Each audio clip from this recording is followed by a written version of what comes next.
Église de la gloire de l'Éternel. Alléluia. Tous à Kokoba et tous qui quelques doléances. Na bande ko songolo barobi tant tous expliquer les arguments. Paraît-il tous ali rapide. Tout mekabozala malembe pour la bonne compréhension. C'est bon, nous allons faire l'effort de le faire. Néanmoins, toujours référé aux réseaux sociaux, toujours référé au YouTube Nabiso. Déjà, première partie, je dis la première séance. La première séance est subdivisée en 4 parties dans YouTube. Église. Bon, le thème, le titre, c'est EG limité, EG très limité, résidentiel. Quand vous bêtez na YouTube, vous remontez la chaîne Nabiso Ebimi Okoti. Nakati Obeti, le thème, l'année 2028, repère de l'enlèvement de l'Église. Au comment on a 4 parties Ebimi. 4e partie, Ndezo Lobela, argument à Libos. Les 3 premières parties, c'est introduction. Introduction, n'a pas partie Nayango. Et la 4e partie est Pessibiso, argument à Libos. Le second argument, jeudi, on n'a pas encore publié. Quand c'est aussi déjà, ce soir, nous allons publier. L'élo, tu vas toucher 3e et nous évoluons. Quand tu as le délai, c'est vrai que tu as aussi tous les 17 arguments et aussi la tête. Néanmoins, nous allons avancer mathématiquement et à la suite du temps, soit une seconde édition, soit dans d'autres thèmes, nous allons insérer les autres arguments. Par la grâce de Dieu, tout a évolué. Le col récapitulatif, nous allons écrire, faire un petit schéma pour nous aider rapidement. On a 2 arguments automonaki à Libos. Nous avons vu Osée, chapitre 6e, verset 1er jusqu'au 3e. Na katinango toyoki une promesse de Dieu. On a kati na yango ilakisi ete Nzambe akati alliance na ye na Israël. Alléluia. Kati alliance na Israël pe alobi dans 2 jours akosala nini ako rétablir alliance. Nzokande Nzambe akati alliance na Israël comme peuple à cause de nous. Oui barayango, on avait lu ça. Une partie d'Israël est tombée dans l'incrédulité. C'est par la volonté de Dieu. C'est Dieu lui-même qui a endurci le cœur des Israélites. Oui, comme lui-même avait endurci le cœur de qui? Voilà.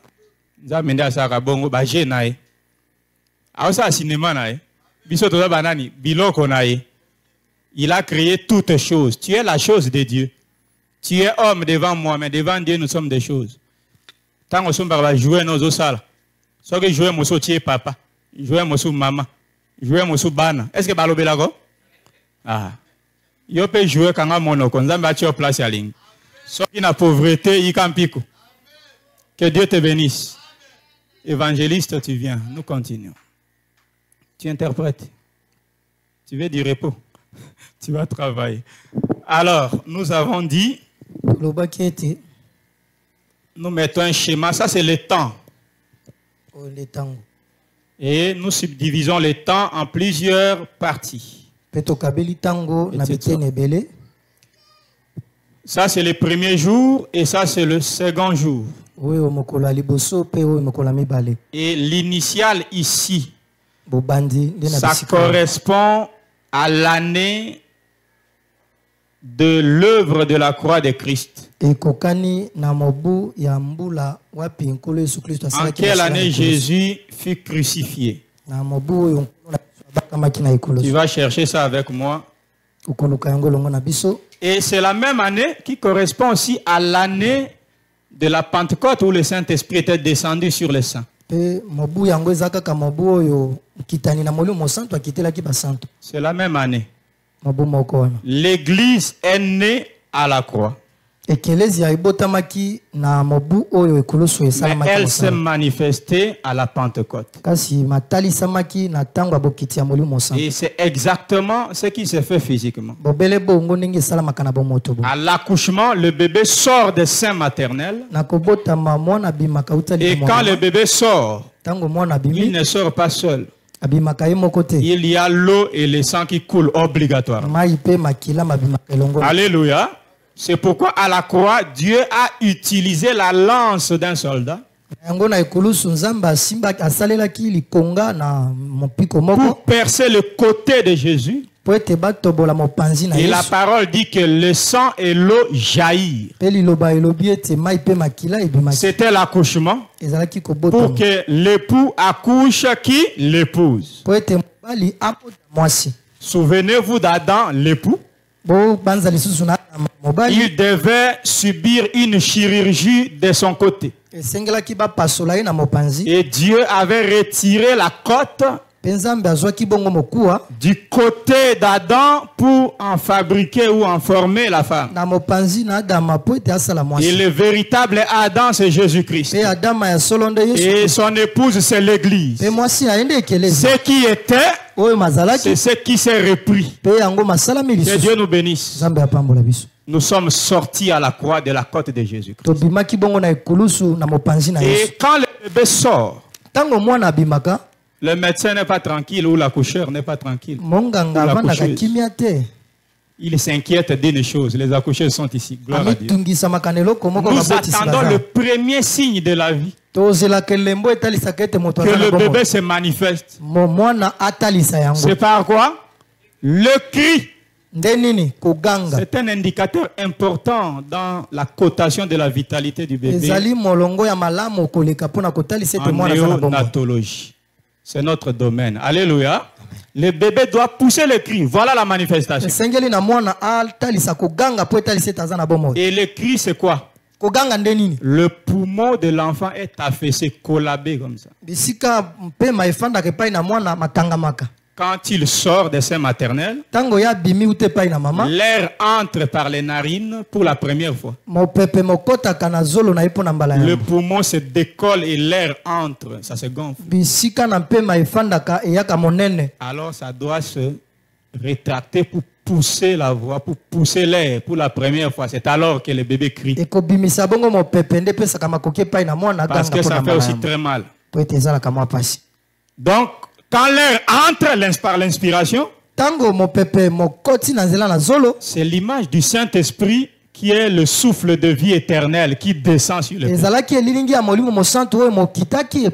À la chambre haute, l'Église a inspiré le Saint-Esprit.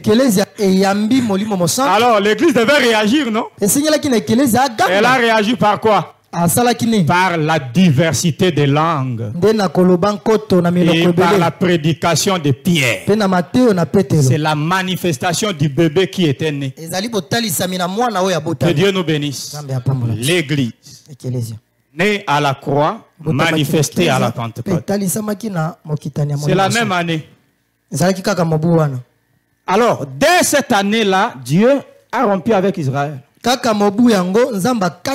a dit dans 2 jours, il rétablira Israël. Il va revenir à Israël. Et le français est clair ou toutes les langues sont claires. Quand on dit dans, ça peut être le premier jour, nous sommes dans les délais. Ça peut être aussi le 2e jour. Mais quand 2 jours dépassent, on arrive au 3e jour, le délai est passé. Au plus tard, la dernière seconde du 2e jour. Alléluia. C'est ça le plan de Dieu. Or, Dieu doit retourner à Israël après l'enlèvement de l'Église. Il doit terminer une œuvre afin de revenir à l'œuvre inachevée. Alléluia. Donc, l'enlèvement doit intervenir avant que 2 jours finissent. Mais 2 jours sont largement passés. Depuis que Jésus fut crucifié, 2 jours est largement dépassé. Est-ce que cela veut dire que la parole de Dieu est sans effet? Non, c'est l'homme qui doit être révélé de ces 2 jours. Consultez Psaume 90, verset 4. Et nous l'avons combiné avec 2 Pierre, chapitre 3e, verset 1er au 9e.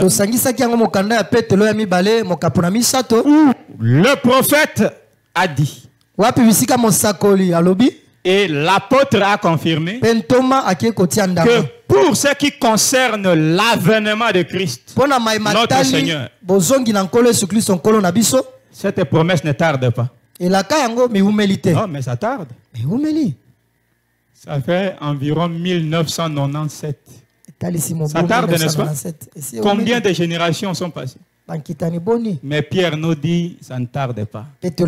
Parce qu'il y a une chose que vous devez connaître. Dans la vision de Dieu, 1000 ans pour nous, aux yeux du Seigneur, c'est un jour. Alléluia. Amen. Depuis que Jésus est parti, un jour est passé. Le 2e jour n'est pas encore passé. Il vient bientôt et la vérité. Selon la vision de Dieu. Pas selon ta vision. Un jour vaut 1000 ans. Le 2e jour, c'est encore un millénaire. Ainsi donc, nous comptons par rapport à nous les humains. 2000 ans ne passera pas depuis que Jésus est reparti au ciel. L'alliance de Dieu avec Israël doit être rétablie. Donc l'enlèvement doit avoir lieu avant que 2000 ans soient dépassés. À partir de l'année de la croix de Christ. C'est bien compris. Alléluia. Amen. Alors, notre seule difficulté, c'est que Jésus est mort en quelle année? Là, il y a des discussions des historiens. Les uns disent Jésus est né à l'an 0. Il est mort aux environs de l'an de 33 ans. S'il est né à l'an 0, c'est qu'il était mort à l'an 33. Alléluia. Amen. Alors tu dois prendre 33 plus 2000 qui va faire 2033. Donc l'année 2033, c'est 2000 ans accomplis. Ça ne doit pas dépasser. Or, ces repères-là sont très critiqués. Il y a beaucoup de choses à expliquer. Je ne vous explique pas selon les historiens. Ils disent que Jésus est plutôt né à -5 à -4.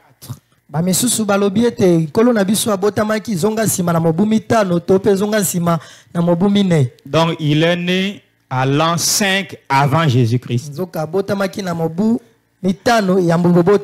quand on était à l'an 0,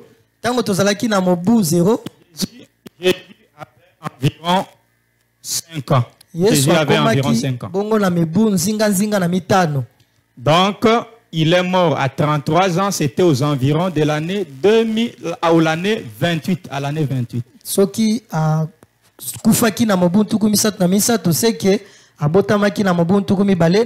C'est le minimum. 28 à 33. Alors notre repère c'est le minimum pour être prudent. À l'an 28, l'alliance est rompue. Au plus tard, l'année 2028, l'Église va totaliser 2000 ans d'existence.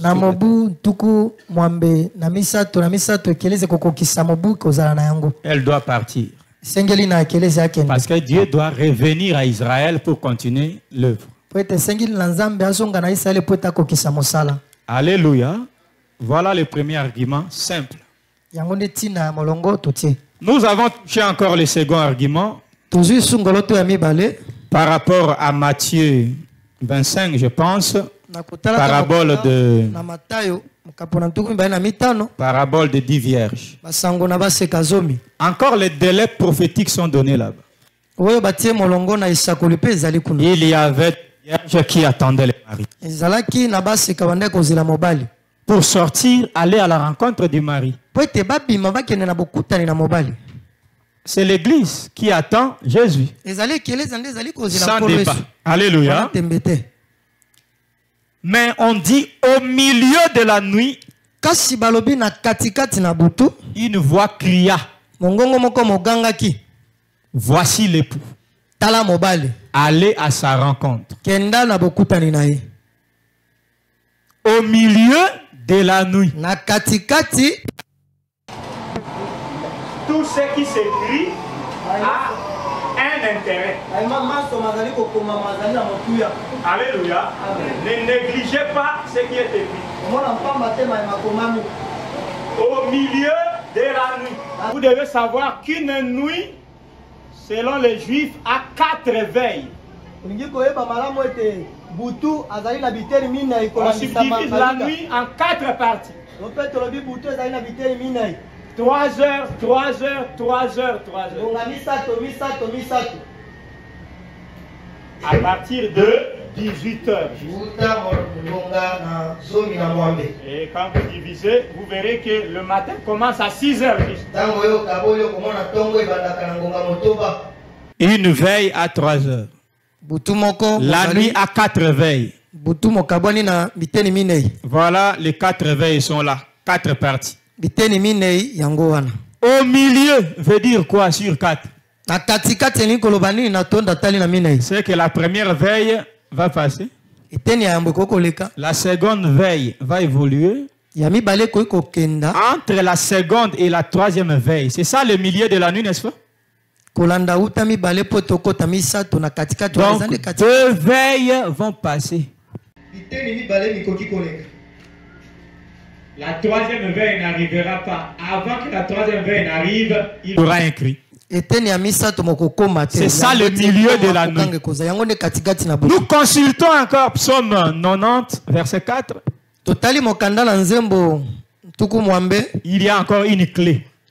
1000 ans pour nous est comme une veille de la nuit devant Dieu.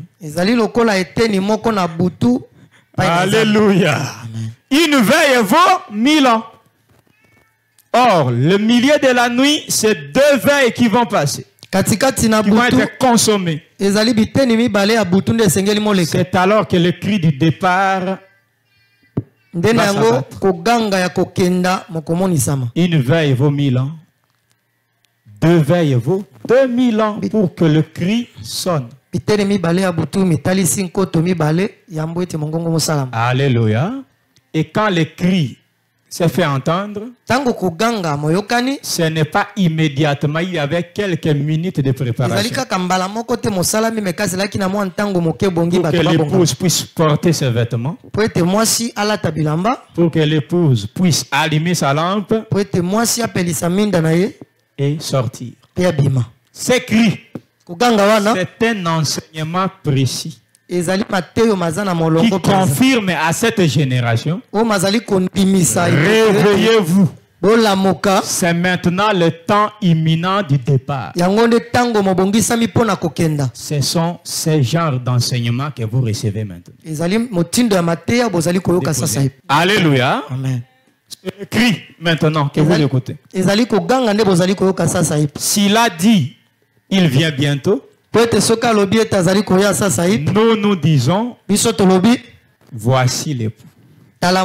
Quand on dit voici, c'est que Regardez, il est visible. Tango balobi tala, c'est kazala bomo yoana. Ce ne sont pas les yeux physiques. Ezali miso ya bomo Que tote. votre pensée voit déjà l'époux qui arrive. Tikate makanisi nde mona ete mobali azali koya. Que votre esprit voit déjà le mouvement de Christ vers nous. Molimo na yo mona mouvement ya nkolo. Et soyez transformés par cette vision-là. Pe obongwana na emoniseli wana. Parce que tu vois déjà, Po ete ozali komona change ton comportement. bongola bizaleli. Conforme-toi à la parole. Kokana na liloba. Porte les habits conformes Lata bilamba bibongisami. et allume ta lampe. Pe pelisa mwinda na yo. Il n'y a plus de délai. Zali suna ndelo te. Nous devons partir. Sengeli na biso kokenda. Que Dieu vous bénisse. Nzambe apambola biso. Acclamons notre Dieu. Tobeteli nkolo na biso maboko. Et nous avons eu beaucoup de questions qu'on a répondues, mais nous répondons à quelques questions enregistrées. Tozwaki mituna ebele tolingi toyanola susu na mwa oyo tokomaki. Et nous allons entamer le 3e et 4e argument par la grâce du Seigneur. Pe tokozwa ngoloto ya misato pe ya minene na lisungi ya molimo santo. Et il y aura des questions encore pour les séances qui viennent. Pe tokotuna susu mituna mpona mayema koya. Une question nous est donnée. Motuna moko mopesameli biso. L'année 2028, c'est la cible ou bien à partir de? Mobu nkoto mibale na mwambe. Mozali penza kaka mobu yango. To ezali mobu oyo mozali pene.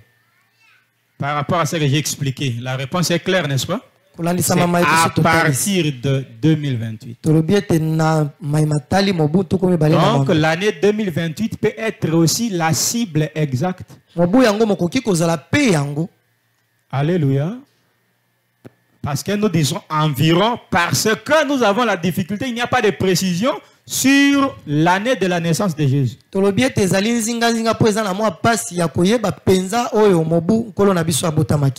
à partir de l'année 2028. Et de là, une autre question subordonnée nous est donnée.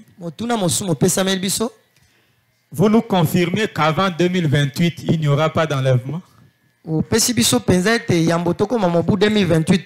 le confirme au nom de Jésus. Avant 2028, ne vous inquiétez pas.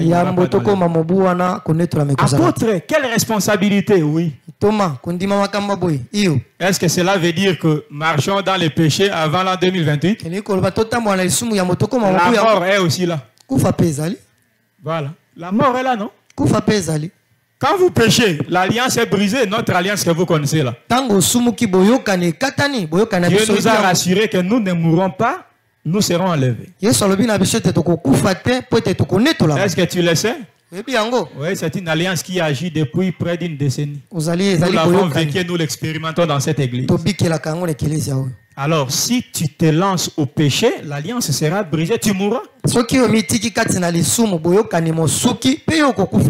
Voilà. Marchons dans la crainte de Dieu. Pas seulement pour l'enlèvement, mais parce qu'il est notre Seigneur. Nous lui devons de l'obéissance et du respect. Alléluia. Encore une question. Quels sont les projets que nous pouvons faire maintenant? Choisissez. Alléluia. Tu veux construire un immeuble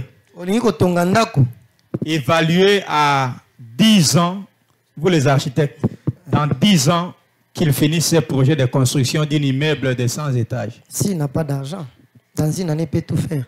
Pour lui, l'argent entre petit à petit.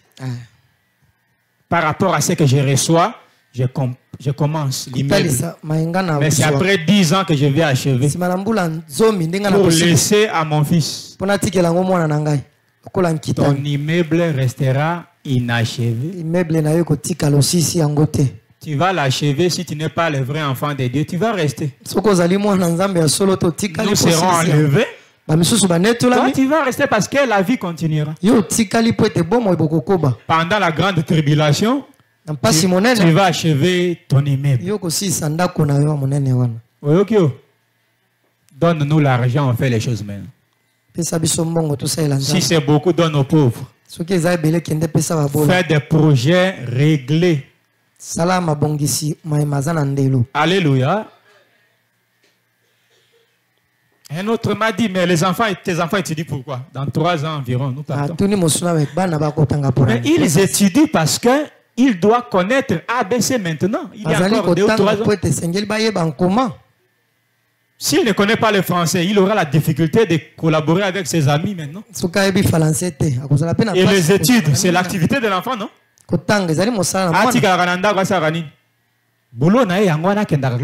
C'est une ambiance de la vie. Alléluia. Voilà. Ça, ce n'est pas mauvais. Alléluia. Donc, réglez vos projets par rapport à votre foi. Je vis encore dans ce monde un multimilliardaire qui a pris aussi de l'âge. Mais il lutte pour être toujours le premier milliardaire. Il a vieilli. Sa famille est super riche. Ils peuvent ne rien faire, ils seront toujours des milliardaires. Mais pourquoi ils luttent toujours pour amasser l'argent? Si on met l'enlèvement de côté, la mort est là, il va mourir dans 10 ans environ. Mais pourquoi il continue à accumuler de l'argent? Est-ce que tu auras la réponse? Parfois l'homme se lance à la vanité. Le plus riche Salomon a dit tout est. Mais avant qu'il ne dise, il a marché dans cette vanité là. Il a consommé tout, à la fin il dit vanité. Vanité quand tu as terminé. Donc quand je te dis, ne fais pas, c'est la vanité. Tu vas dire merci apôtre, j'ai entendu mais je fais qu'à. C'est ça toi là. Donc l'homme est bizarre. Nous n'entrons pas dans le comportement de l'homme. Mais nous annonçons la vérité ineffable. La responsabilité est de ton côté, toi qui écoutes. Qu'est-ce que tu peux faire? Qu'est-ce que tu ne peux pas faire? Alléluia. Amen.